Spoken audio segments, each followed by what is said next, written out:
everyone, it's Joe with the Kind Clinic. I'm back again with another amazing panel. With everything going on, we felt it was important to talk about not only the movement and pride and things like that, but we wanted to specifically address what organizations and some of our leaders are doing around the country in terms of sexual health and talking about the importance of why Black Lives Matter intersects in the role of HIV prevention, sexual health, and things like that. Today, we have some super dope people who I know personally, able to call friend, colleague, and so I am excited to have this conversation. I think it's really important to talk about race within sexual health. I think it's important to talk about how white supremacy impacts some of our access to our sexual health needs, and overall how the Black Lives Matter movement can be used as a catalyst to discuss HIV disparities as well. So again, my name is Joe. I'm he, him pronoun. I use he, him pronouns, and I work at Kind as the marketing and special events manager. And I am going to kick it to my amazing colleagues, friends, co-panelists to introduce themselves. And let's start with Monique. You want to kick it off for us? Hello, everyone. My name is Monique Flukers. I am a program supervisor for the disease intervention specialist at the City of Austin. I've been with the city for 11 years and definitely have seen how the city has grown and changed over my 11 years being with the city. Hi, everybody. My name is Shania Baltimore. I'm a prevention specialist and the PrEP navigator at ASA, which is now Vivint Health. I'm also on the leadership board for Austin Black Pride. Hello, everyone. My name is Tyreek Daniels. My pronouns is he, him. I'm the clinical manager for the Austin area of the Center for Health Empowerment, as well as the executive director of the mental health suicide prevention organization, What's in the Mirror. I thank y'all again so much for agreeing to do this. I know we put this together really fast, and y'all all jumped at the opportunity, in my mind, to be a part of this amazing panel. But I want to I know on Zoom calls, everyone is like, how are you today? How are you feeling? And do those type of check-ins. And I wanted to do something a little bit different. And I wanted to give an opportunity to give everyone the chance to say the range of emotions that you felt, especially in the last couple of weeks. We've seen a lot of protests. We've seen some riots and things like that. We've seen a lot of people on the streets demanding change. And I know there have been a range of emotions that you felt. So talk to me about like some of the emotions that you felt, whether that's anger, frustration, sadness, joy, hope, and things like that. I can start.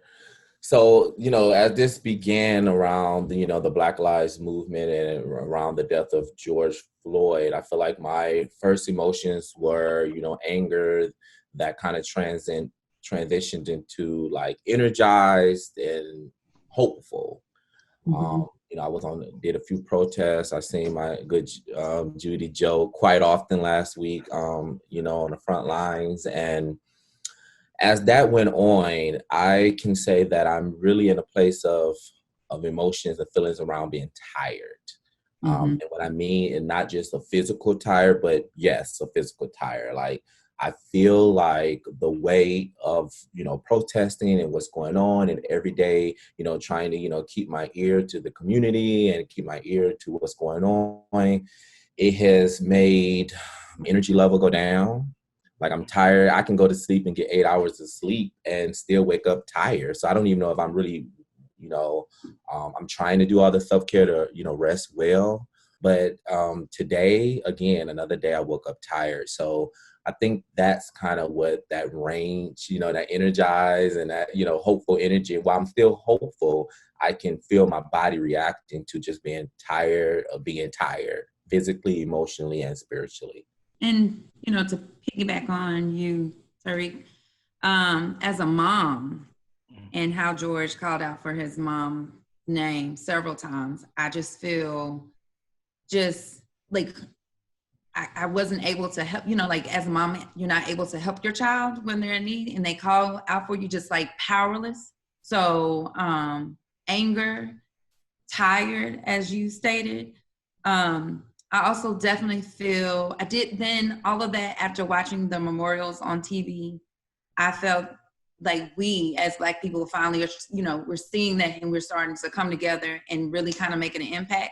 There was something that was circulating on Facebook that I read and was saying, okay, although we don't feel like things are happening, but there was a whole lot of things that did change and start to happen. Like we were able to get laws, like there's a Breonna law that just came out, I think today or yesterday.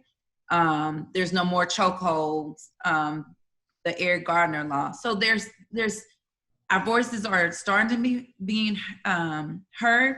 Do we have a long way to go? We do, but we are finally seeing something come out of these horrible situations. I haven't protested yet just because of fear, and that's sad. Just of feeling like, okay, I do have, not that no one else has nothing to lose, but when you're a parent and you have small kids, like what if I'm not here for my baby? So the fear to even be able to use my voice in that way, that I'm like behind the scenes, like doing things on Facebook, blacking out my profile pic, or, you know, only buying Black.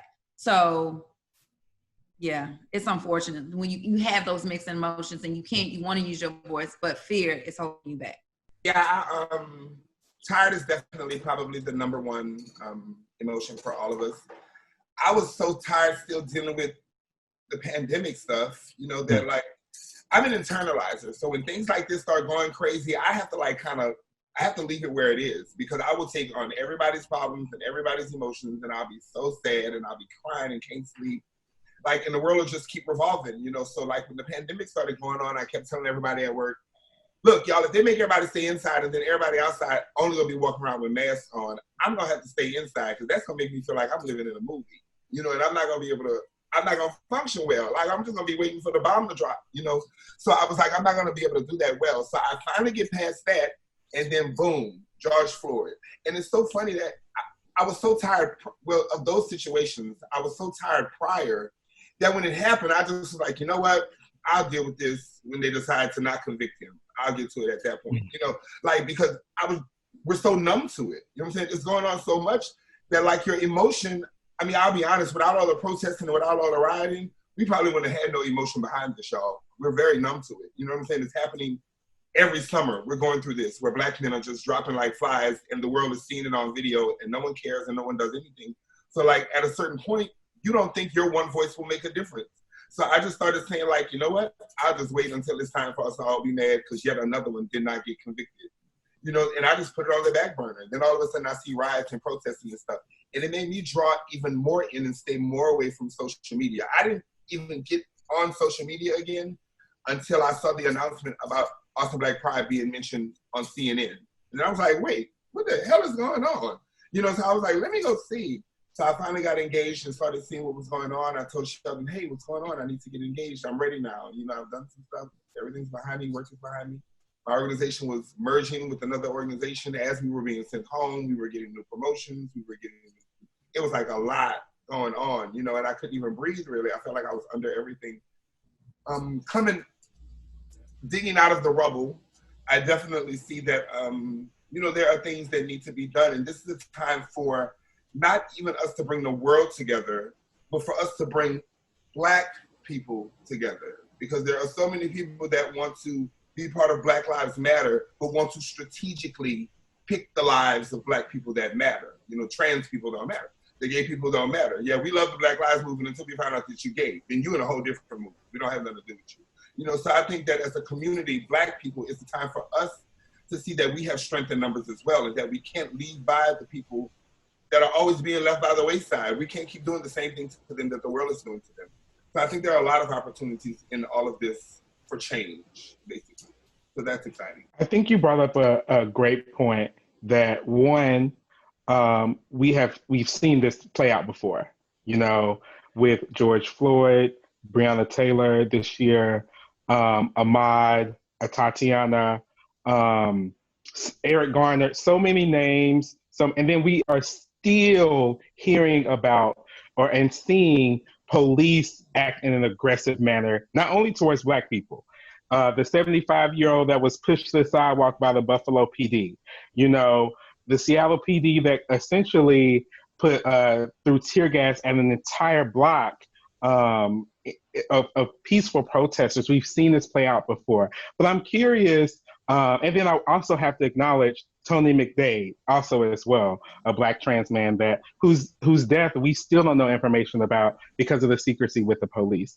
And so I'm curious to know all of your thoughts on what do you think it was about this particular moment that kind of broke everything. I mean, we got the NFL essentially apologizing to Colin Kaepernick.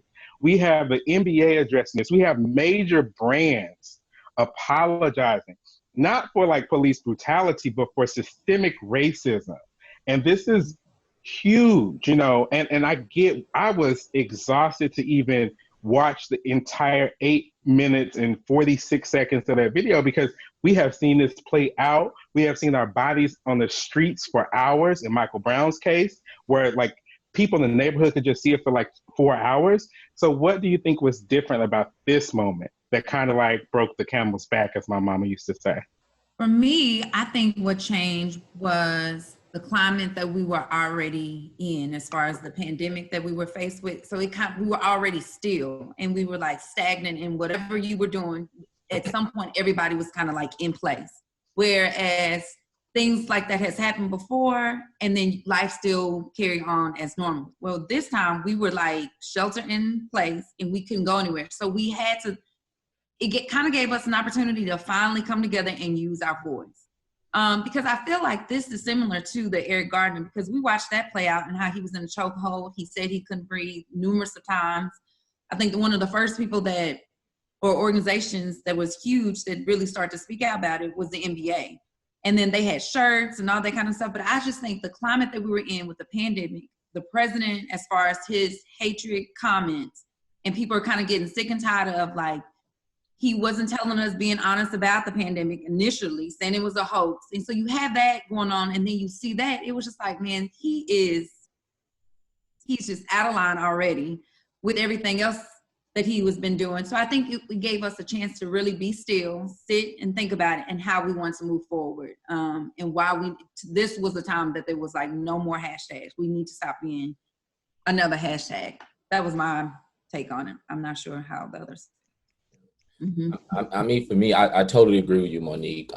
I feel like this time is a revolution because it's not just George Floyd, it's the pandemic and how a virus, a pandemic was supposed to impact everyone, but became a Black person's problem. Once again, you know, so health disparities became a huge topic because, you know, again, why do these issues become Black issues? You know, why aren't we prepared? Why is this country that we live in that's supposed to protect us and serve us and all these things, why do we always get the short end of the stick? So we are in this pandemic. Everyone is emotionally impacted, you know, socially impacted, physically impacted, financially impacted. Right. You know, we're talking about record numbers of people who are filing for unemployment. Of course, who's most impacted by that? You know, Black and brown communities, you know, minorities, people, you know, in inner cities, our populations, AKA Black folks. So we got a health disparity on our hands. Then we have a financial crisis on our hands. We have a social anxiety on our hands. You know, this pandemic, you know, impacted us in ways that we probably won't even realize for years to come. You know, what it means, like Shania was saying, that we had to interact in public with masks on, you know, and we had to shelter in place, you know, and so all those things led to another Black man being brutally killed, you know, a public lynching in broad daylight in a busy intersection by the police. And I think it just, to me, those are all roads leading to a revolution. Because enough is enough. Like if we are the last on the totem pole for every system in this country that leads to even death in a public display, what is left for us to do?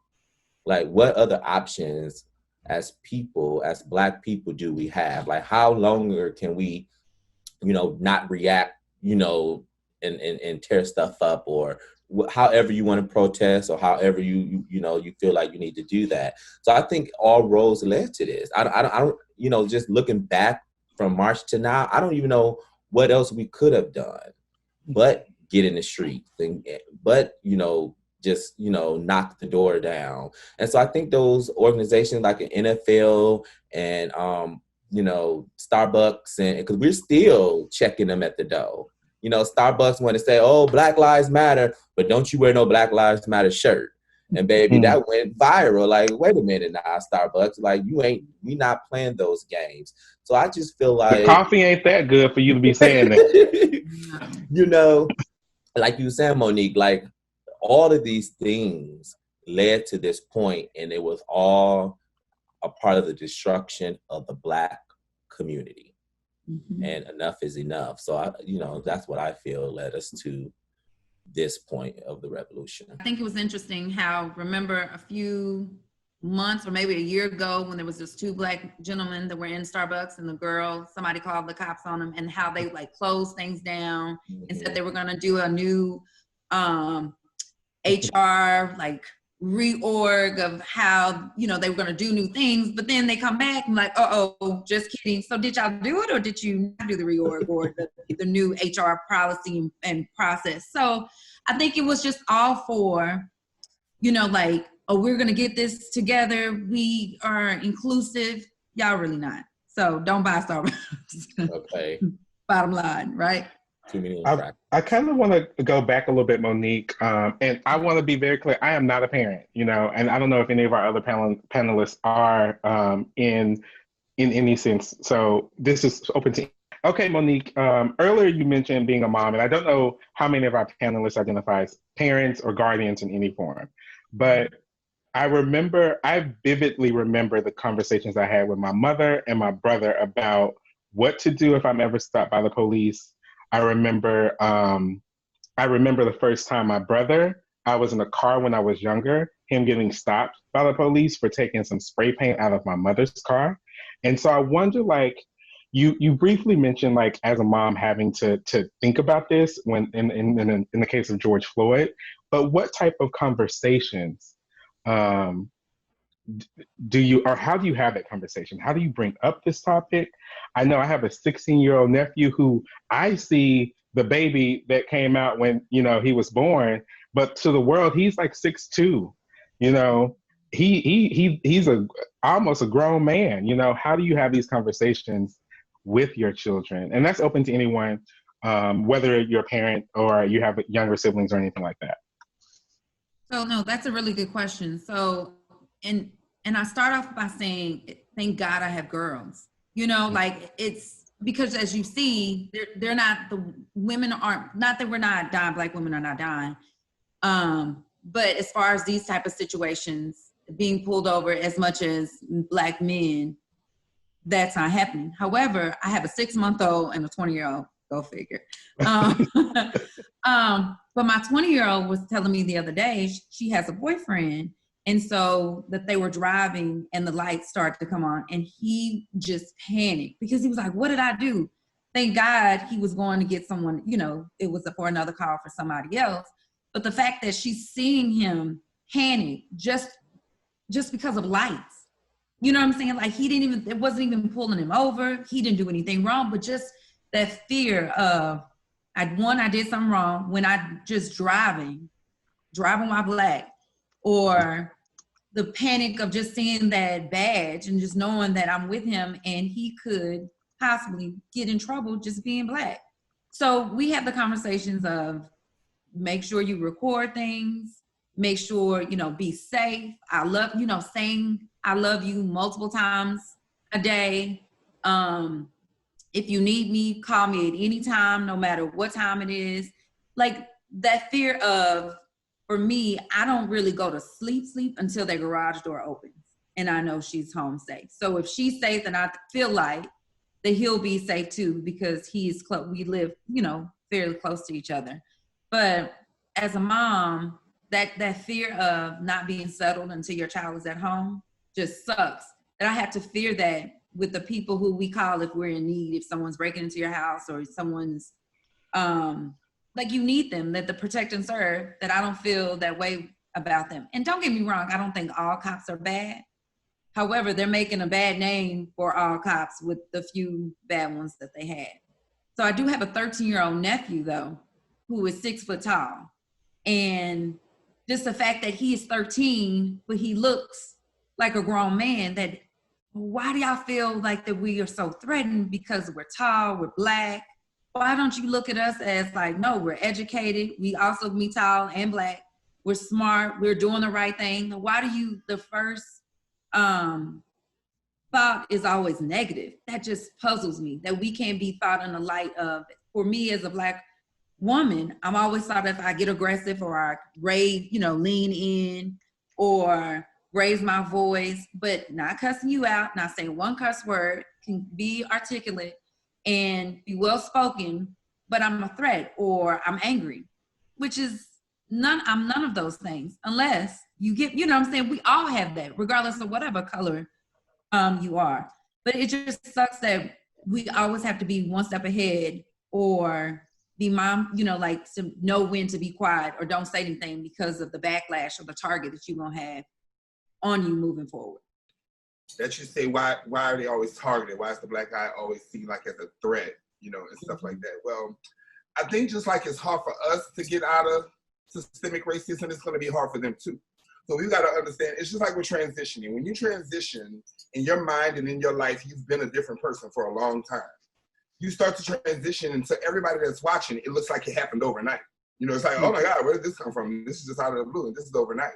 So in transitioning, you can't be too forceful and expect people to just automatically transition overnight with you. You got to give them time too to get used to calling you girl and she and her, as opposed to calling you him and he and his. You can't just expect that to happen overnight because it's not happening that way for them. That's not how it happened in their life. So you have to give them their time. I think it's hard for them to not see Black men as a threat and to not see Black women as angry, because that's how they try to condition us to be. They were raising Black men to be threats. They were raising them to be fighting machines, to be animals and athletes and pick up all, and do all of the hard work and do all of the hard working stuff. So they built this power into us, but kept us at a place to where they could keep the power from us. So you never really knew how much power you had. So to them, it's not really even a threat. It's the fear that one day we will get together and recognize that power. And like that girl said, they should be happy that we only want equality and not revenge. Because if we really sat down and plotted out revenge, even with their guns, it would be hard for them to deal with the brute strength of the Black man. It would be. So it's just a problem that is never gonna go away. I'm sorry, y'all. I want change for the world, but I only think it's gonna happen if the world blow up and we start over. That's the only way I see it happening. I'm sorry. That's just in my heart. I'm not saying that we can't get to a point to where we could live cohesively someday, but there's still always gonna be that old world in so many people's minds, and one bad apple is enough to kill the entire bunch. So that's just how I feel about the situation. I want the change. I'm very proud of the new generation. I did not expect them to step up to the plate like this. I will say that a lot of that probably came from the pandemic, and that's just me being honest. Like you said, being sheltered in place gave people that were used to just seeing this go on the chance to hear what was going on as well. A lot of times we can just, change the channel and go to the next thing. We really couldn't do that this time. There was nothing else on TV except for that and the pandemic. So it made it be heard as well as be seen.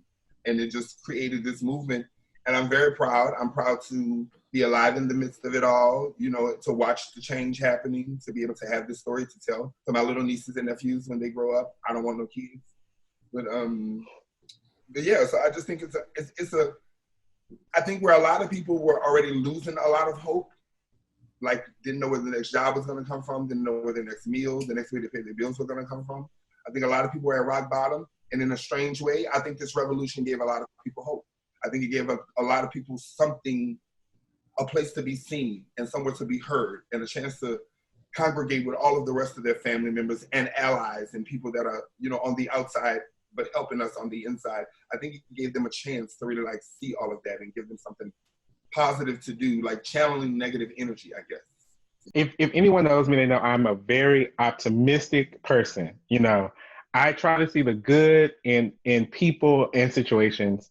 And I truly, being in the protests, you see a difference. I mean, once uh other countries, Australia started marching. I was like, girl, okay. And then we have all these communities coming together to march and protest. It makes me a little, I hate to say this, embarrassed that it's us we're watching. Like as America, we're still dealing with this. People saw us in the 60s, people saw us in the 20s, people saw us in the 80s. Like we're still dealing with this problem and we have not resolved it. I want to transition a little bit for us to talk about our roles and the conversations we've had at our places of employment, and how, if at all possible, is different now that this movement is so present. And I don't know how to say it. It's so in your face. Like you can't go nowhere without the conversation of Black Lives Matter happening and being shown. So I wanted to know if this has changed the conversation or if it sped up any conversations. I know at Kind we were already having some conversations about like anti-racist trainings and things like that. And, you know, when people start protesting and rioting in the streets, people start moving real fast. So I want to know, like, how has this movement changed that conversation, or if it's even changed your outreach strategies now too. I know here at the Center for Health Empowerment, we just recently had a provider here at my clinic move away, and so we were right in the middle of selecting, you know, some new providers. And one of my biggest things, even kind of before the protest, was that, you know, yes, we serve Black and brown people here. Yes, we have Black and brown staff. No, we do not have Black and brown providers. You know, and so so everything happened with, you know, George Floyd and Black Lives Matter, I have been very direct that in this clinic, we need a Black and brown provider, point blank, period. You know, if we're a sexual health clinic and we are making our declaration that Black Lives Matter, we're treating Black and brown people. It's not enough just to have a Black front desk receptionist or a Latino front desk receptionist. We need to keep going. If we are dedicated to this movement, we need to go all the way to the end, that we have Black or brown providers. And I feel like that's not just unique to CHE, that's unique to sexual health across the country. You know, we hide behind the posters, we hide behind the front desk, you know, maybe the medical assistant, but then when they get to that provider room, you know, it's either a white person or a white adjacent person of color. And so I have made it very clear that the provider that we bring to this clinic needs to be a Black and brown person. And I can say that we have interviewed nothing but Black and brown people, and I am 100%, you know, confident that's the person that we will have in that new role in this particular clinic. And Tyreek, really quickly, I don't want to just limit it to just the providers. And a lot of nonprofits and things like that, it's leadership, it's the board. And so it really is at the top. And the only groups that you will see very diverse is the outreach team. And like you said, the front desk person. So I just wanted to give the people that's going to watch this a little bit more layers to look at, especially when we're talking about nonprofit organizations and things like that. Yeah, and that's true. And I just also wanted to make a point. One of the things that I felt was very important moving from the pandemic and going into this Black Lives Matter movement and really doing our due diligence as a sexual health clinic and providing health services is that we need to focus on the mental health aspect. And you know, and really get those things in place. Yes, we have it. Yes, we have navigation. Yes, we're doing that thing. But we need to really, if we're, again, put the dollars and put the effort into what's really going to be most impactful for the population that you're declaring Black Lives Matter for. And so I've been very adamant about that. We need to expand what we do around mental health, because the anxiety that, you know, before we went to not seeing any patients in the clinic, you know, that first couple of weeks, we were still trying to do, you know, we were in that transition period. We were still seeing patients, but we were wearing masks and didn't know, you know, people were coming in and their anxiety, you know, it's already anxiety around being Black. It's already anxiety, around your sexual health. There's already anxiety around, the stigma of HIV and HIV prevention in Black communities. And now you got this riot and, people being murdered, in broad daylight. We need to put our money and efforts around treating and acknowledging that this is a mental health crisis. And I, for everyone watching this, I declare all organizations and sexual health organizations to put a little bit more effort in that, because that's going to be the need. Because again, we are going to deal with PTSD around this year that we are not even prepared for, because there's no way that we're going to just wake up and we're all going to be in our right minds and in our right emotions with what 2020 has brought us. And that's one of the things that I'm making sure that we do for Black Lives Matter. We brought up in a meeting the other day, well, one of my coworkers brought up in a meeting the other day, we were trying to think of just creative ways to do like more physical, well, at Vivint, we don't say social distancing, we say physical distancing. So because we don't want to take the social away from people. We just want you to understand that there's a physical amount of space that would be safer for you to be away from the next person that's with you, but don't make that lack your social connection. You know what I'm saying? Still try to remain social with people. So when we started talking about physical distancing, we were trying to talk about ways that we could even in person promote our testing situation even more. One of my white counterparts, coworkers, she's our data specialist, she said, why don't we make signs and join the march? So, and she kind of said it jokingly. She was serious. I didn't think it was a bad idea. I just thought maybe it was a conversation that could have been had at a different time, but I see the connection between us offering free HIV testing on the sideline of a march and Black people. I see the connection. I don't see it as disrespectful. HIV is killing African-American men too. You know what I'm saying? So if we're gonna attack the killers, let's get all the killers. Let's offer them a chance to, and us start trying to stop systemic racism and police brutality. This is us trying to get other people to change their way of thinking. And us offering free testing on the sideline at these marches is us trying to get our own people to change their way of thinking, individuals to change their way of thinking. Not a whole policy, not a whole country, not a government, not a president, who you'd rather hear him open up his mouth and whistle Dixie, than say anything else. So with all of this being said, I see the connection. I completely and totally see it. If all of these different things are killing Black men, are killing Black people, let's address all of these things at one time while we have everybody listen. Let's make everybody listen to, yes, you can go and get tested for HIV. Yes, we can offer you mental wellness things too, places where you can go and see about your mental health. Yes, we can get you on PrEP to make sure that you don't get this positive result one day. I think all of those things should be thrown into the pot while we have everybody listening. We don't have everybody listening all the time. We have them. Let's keep them. That's how I feel about it. I think that so far in our unit, we're definitely trying to do a good job in, making sure we have everybody that look like us. The good thing with the APH, our directors, African-American, our assistant directors are African-American women. So we definitely have a lot of people that look like me in higher positions at the city of Austin or in my APH. And APH is Austin Public Health. Austin Public Health. Sorry about that.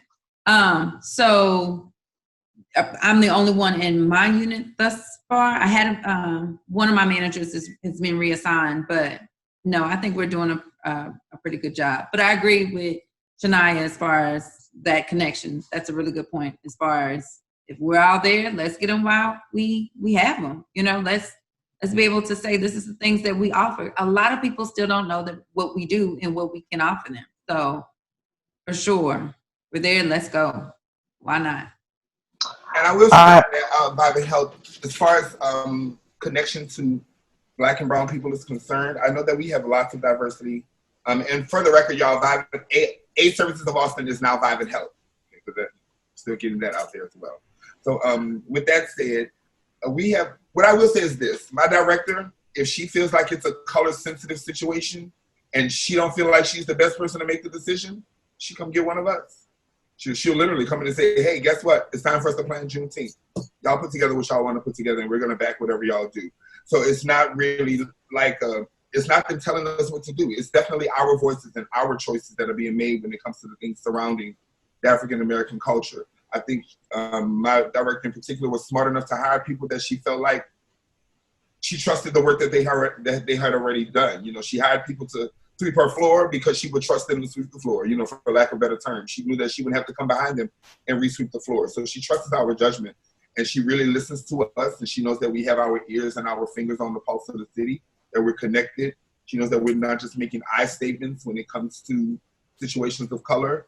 So I think that it's very sensitive where we work, and there's no, if there are race issues that vibe in health, I don't see them. I think, you know, I'm going to just challenge every organization, Kind included. You know, I don't want anyone to think like I do not hold Kind accountable. My name is Joe Nathan Anderson Jr., and I hold every organization I've worked for accountable in terms of race. And I want to be clear with that. I think every organization does have a unique opportunity to still find non-traditional ways to include Black people in conversations. And I say that because while, yeah, we do, like every organization does have Black people, you know, but how can we reach, you know, non-traditional populations that we usually don't reach because of educational requirements when we're hiring? You know, does this position really need like a master's, or are you just putting it on there? You know, I think if we give more opportunities to hire people with non-traditional backgrounds than what we think, it will allow us to better serve our specific community. And so I'm even thinking of like sex workers. Like, how do we include people from communities that we already are trying to reach into our organizations and challenge us all to do that? But I want to ask you all to answer this question. All right.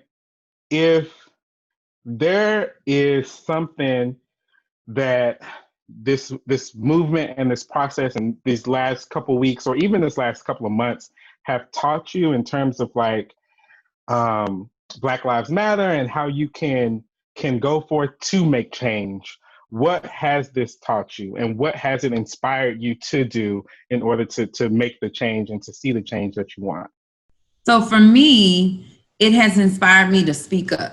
Like normally I'm like in meetings and things like that, I always find myself being kind of like just observing, analyzing the room or whatever. And so now when I feel like something's not right or doesn't feel good in my spirit, instead of me kind of not saying anything or waiting for things to get better, this definitely has inspired me to speak up and say what I feel, how I feel right then and there, and not let things fester, and knowing when things are not right. It also has made me to understand the climate that we're in right now. Like this is if now or never. Like we can't continue to hold back and wait for, well, I'm gonna let somebody else do it. Like I've been able to see what these protests, these riots, the looting has been able to do, big picture. That if it didn't happen, some of these things might not be able to have happened, right? So that's what I've got from it. Like it's now or never, us or else. Yeah, I mean, I definitely share most of those sentiments, right? Like it's like I stated before, the revolution is here. We're not going backwards. There's no need. It's only forward from here. A few concrete things that I've kind of declared as I'm moving through this revolution as a Black man is to really hone on this idea that we bring Blackness back. And so I'm trying to use the phrase people of color less. If I'm talking about Black folks, I'm talking about Black folks, you know what I'm saying? Because again, I think that term is another terminology that has erased Black, that's trying to take Blackness, because, Blackness is always, like Monique was saying, it is a threat. So the more something feels Black, it's a threat. And so we have all these soft terminologies. And so I'm trying to reverse that in my language and how I approach it, even in my own organization, serving people of color. I really meant Black, and there's nothing wrong with that. It is nothing wrong with that. We have Latinx, we have Asian, any other ethnicities. We are very explicit about who we are talking about. And so for some reason, our Blackness is, we even within ourselves, like I said, I put persons of color in my own, mission statement. So I'm going to make a declaration that is going to be Black. Also, what I've really learned and what I plan on moving forward is, around defunding the police. I feel like what we realize is that, and I've seen a lot of people talking about, well, that's just unrealistic that we defund the police. Who's going to protect Black people? So I'm not saying we need to get rid of public safety, right? We have to really speak out on what policing is, right? We know that the police, the whole system of the penal system is all, rooted in the capturing and taming of freed slaves. That's how we even got to this point of what policing is. So I'm considering myself to declare that I will stand behind defunding the police, but I'm also declaring that we can get on the right side of public safety. We do need public safety. It just doesn't have to be the police. It is other ways to feel safe. And it should be other ways to feel safe, right? Other than someone with a badge and a gun telling me, making me feel safe. And so just those little things, because I know we can't change everything. And I know that I can't, advocate for everything. But, so what I've learned is pick the things that that you have the passion and the energy and the desire to change within this revolution, and kind of stand by that and lead with love. Of course, lead with love and lead with grace. Because like Shania was saying, the system is rooted. We're talking about hundreds and hundreds and hundreds of years. It's not going to change overnight. But again, a revolution is here. So I plan on leading with love and grace as I move forward. I think what it's taught me on the flip side of things, and I am a very optimistic person as well. I think towards the end of my optimism, I start to lean more towards realism, and I start to realize what's real. And, no matter how optimistic I am, my prayers might not, even though they might get past the ceiling, they might not be enough. So I feel like what it taught me is how to, and not to diminish anyone's struggle, but like, it's a lot of people struggling. You know what I mean? It's a lot of people struggling. And I think the acknowledgement of our struggle really creates a safe space for a lot of those people that might be struggling too. You know what I'm saying? They can join a bandwagon of a whole bunch of other people that's struggling and not feel alone. So I think what it taught me is that as easy as it is to stand up to strangers, it's hard to stand up to your friends. And it's hard to correct your friends sometimes. Sometimes we get into friendships and we let them make it. We let them do a lot of things that are really kind of disrespectful to our thoughts and how we feel and how we think. And we don't say nothing until it's too late, and they're like, well, why are you just saying something? I've been doing these things and treating these things this way. And what I mean is, like, a lot of my friends that are not Black sometimes make comments that I don't like. Don't get me wrong, I always call them out. Always. I always stop it and call it out. But I think now I be a little bit more say it for me, diligent than other times. Right? I think now I really be like, hey, wait, no, like, you can't be saying that. You've never said that around me before. What's going on? Why do you feel like you can say that now? So I feel like, and what it's taught me is like to really start pushing my friends into having that conversation. Even my Black friends. I hate the N-word, y'all. I despise it. I don't use it. My grandmother said that word, never lived in a house. You know what I'm saying? So I don't use it. I don't let people address me as such. I don't answer to it. So, and I've really been policing my friends about that, because my thing is, if y'all are using this if y'all are using this amongst each other, but y'all don't want nobody else to call y'all this word, so like, I don't understand. It's like your mama named you Charles and you tell her, oh, all my friends can call me Charles, but you can't call me Charles. Everybody else can call me that. Like, I think it's silly, so I really police my friends about that now. And I think I also have seen what it has taught me is like what the word ally really means. When it's not just like for show, and it's not just like for public. And it's not you recording everything that you're doing so everybody can see that you in on the Black Lives Matter March too. You know what I'm saying? But when I'm like on Facebook and I'll see somebody's friend make a bad comment, and then I see that person, the friend of that person in their comments just tearing them up. You know what I'm saying? Wait a minute, this is how you've been feeling all of this time? Do I need to take you off my friends list? So I think that it's really making all of us come to a better sense of awareness. And what it's teaching me again is that there are so many people in this struggle together for whatever reason. There are so many people finding comfort and finding hope and finding solace in this struggle. You know what I'm saying? And while there's a long way for it to go, we have come very far. And I don't know. I guess what it just taught me is that the world is going to keep on going, and you got to be on the good side of it going. I really want to say thank y'all again for being a part of this panel, this discussion.